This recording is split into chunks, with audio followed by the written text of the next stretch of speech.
Hello, ladies and gentlemen, Gabester here.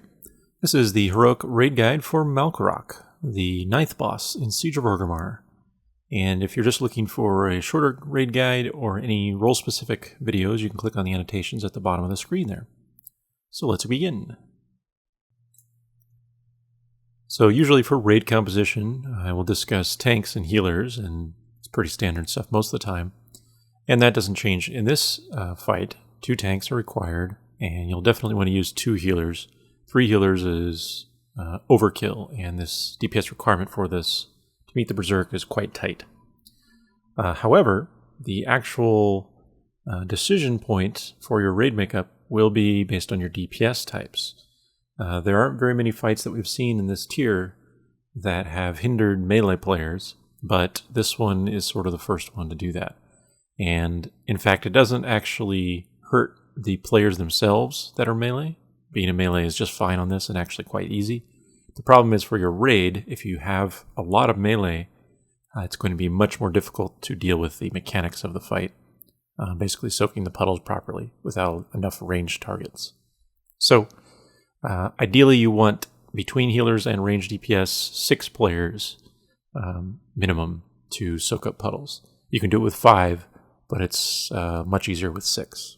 So when you're creating your raid, if you have the choice, I would try not to go over 2 melee DPS if possible. So the first addition on Heroic is Essence of Yasarj, or Orbs, as I'll refer to them from now on. You can see the white orbs floating around the room. There's tons of them. And this is the core mechanic for this encounter on Heroic. This completely changes, or I shouldn't say completely changes, but dramatically affects how you have to deal with this fight. And basically it requires your ranged players and potentially healers to really be on the ball, so to speak, in terms of positioning at all times, watching where the orbs spawn, and dealing with the rest of the normal mechanics. So these offer a pretty significant challenge because they will spawn very frequently. Now, the basic way they work is an orb will generally spawn at the location of a ranged player, a non-melee player.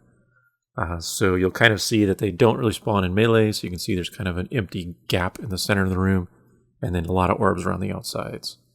More often than not, they will spawn on the location of a player, but otherwise they'll just spawn near a player, and again, it prefers ranged targets.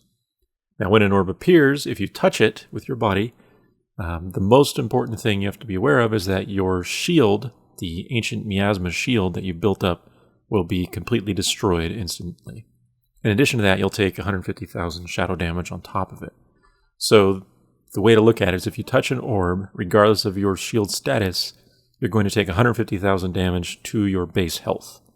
And most players these days have around 650, 700,000, maybe 750. So you can basically figure that if you touch 3 or 4 orbs, you're pretty much doomed. You're going to die. And you have to, of course, avoid doing that while soaking the puddles and doing everything else until you reach the Blood Rage phase, and then you can heal yourself up after that. So that is the key mechanic, and it makes things very difficult because there are so many spawns throughout the entire encounter. The other addition on Heroic is a new spawn called Living Corruption. And basically these will spawn, there you can see one on the top left, every time he knocks a player into the air from Seismic Slam. So once he uses Seismic Slam, the player that gets knocked in the air will have a slime spawn underneath them, an ooze. And this corruption needs to be taunted to your tanks that are in the center of the room. Now you can sort of have your off tank if you want, run around a little bit so they can get in range to taunt the oozes.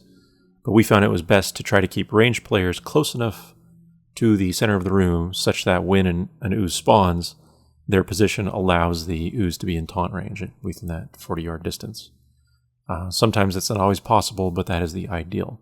So you'll kind of see the oozes spawn, and after about 2 or 3 seconds of sort of spawn animation where they don't really move, then they should be able to freely move and have normal threat tables, and then you can taunt them and all that stuff. So the best way to deal with the ooze is to quickly have your tanks taunt it and get it into center position so that they can deal with it. Now, the oozes themselves are not very dangerous in terms of damage. They hit for very little on a tank. So the best bet we found was actually to ignore them for DPS purposes. Just have your tank's miscellaneous cleave damage, kill them off over time, or any melee cleave damage you might have. But you do not need to focus them with DPS players at all. They're very minor, and they will almost always die from your tanks alone before the next one comes up. But even if they don't, their damage is really low. Now, the main thing to be careful of is when a corruption is near you, it will reduce your movement speed as well as your cast speed, your haste. So this has a couple negative effects, but the biggest is that when it spawns near a ranged player and it slows them, the follow-up series of puddles that players need to soak from the imploding energy, there may be one near a player that was slowed by an ooze, and they're going to have difficulty moving fast enough. So that's why the ooze has to be pulled into the center quickly, because if it's left near a DPS that has to soak a puddle, they're not going to be able to get there in time. They'll move really slowly. On the other hand, you should be aware that melee and tanks will have an ooze near them, and thus they'll be moving very slowly pretty much at all times, unless the oozes die really fast. So this is especially important for dodging the breath attack and the arcane smash, the cone-based attacks, essentially. Melee need to move quickly and efficiently to get out of the cones of that, since they're going to be snared. So oozes are not very dangerous in their own right, but their slow debuff is the main culprit here. Now, beyond the basic changes added by Heroic, there's a huge consideration in terms of survival for the Blood Rage phase. So there are a few different strategies that you can use, and I'll talk about those in detail. The first is a solo tank method, which is what we used and what you see here in the video. The basic idea here is that with proper cooldowns, good gear, and good healing, a single tank, especially of certain class types, can solo the Blood Rage attacks. And that is basically be the only target in front of the boss during the Blood Rage cleave attacks that otherwise you'd normally want to stack your raid up for. I don't know in 10-man all the tank classes that can handle this properly. We essentially did it with our monk tank initially, and it worked great, so we didn't ever bother trying our paladin, for example. But I'm pretty sure paladins especially can do it as well. But the basic idea is pretty simple. You have a short period for Blood Rage, and your tank needs to rotate their major cooldowns so that they can survive it. So the reason that monk tanks in particular are really good is, in addition to shuffle to help mitigate some of the spike damage, they can channel Zen Meditation. And because this doesn't count as an actual direct melee hit, the cleave is an AE, Zen Meditation is not broken by it. So that's the particular reason why monks are good. But again, I'm sure there are other tanks that can do this job just as well, at least on 10-man. And if you need it, you can use outside cooldowns as well. Again, we didn't really need that. Our monk tank did a great job. So you just spam heal him pretty much, and you can get ready with outside cooldowns if needed. But this method worked really well, and the advantage to this method is that the rest of your raid is then free to move around the room and clear up the orbs, so that the next phase is much easier. So that's the main reason to focus on this. It increases your DPS, but more importantly, it also reduces the number of orbs that are floating around, so it makes the follow-up phase much simpler. Now, if you absolutely cannot get a solo tank method going for Blood Rage, then you can use the more standard or intended method of stacking the entire raid with the boss for this phase. There are a number of downsides to this, and I really do not recommend it. But if you do have to do it this way, the main thing to watch for is the dispels. So just like in normal, you will get displaced energy on 2 random raid members. But on Heroic, this ability roots players in place.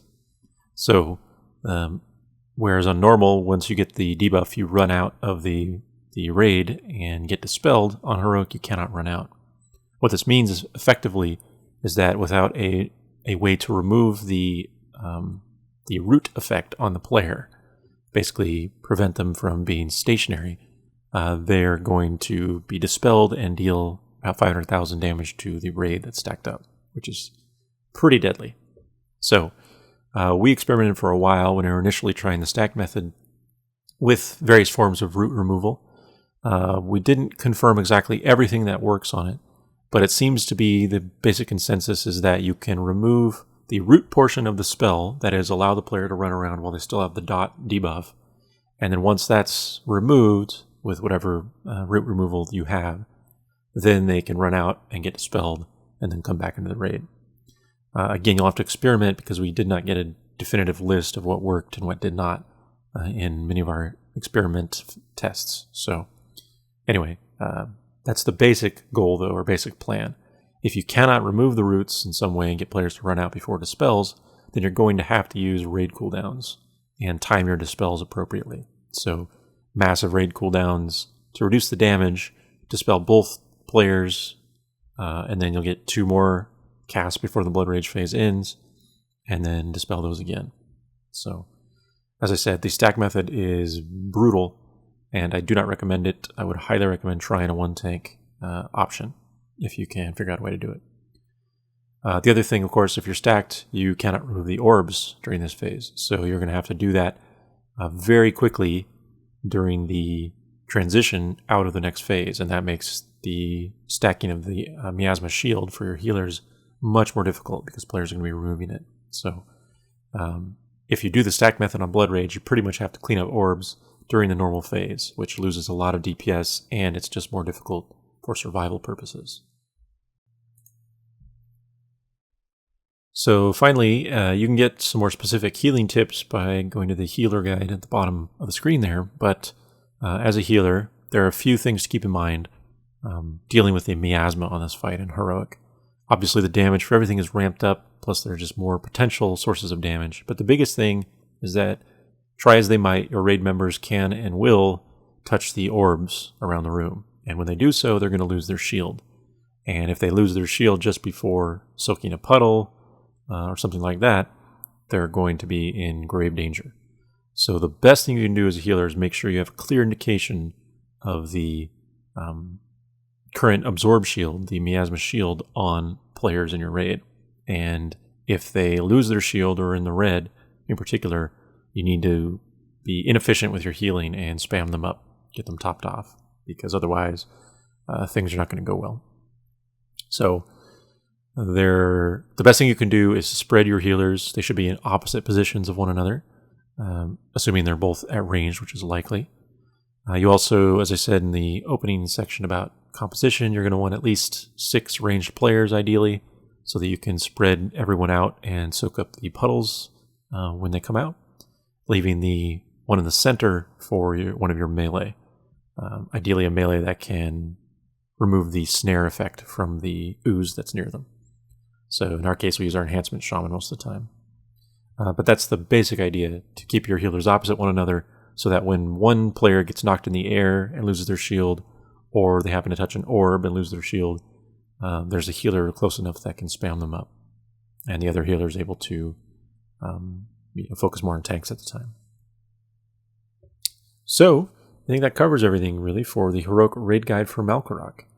As I said, it's a very difficult fight. The main issue is just getting used to dodging the orbs. It's going to take a lot of effort and practice for many raid members to eventually get in the habit of avoiding those.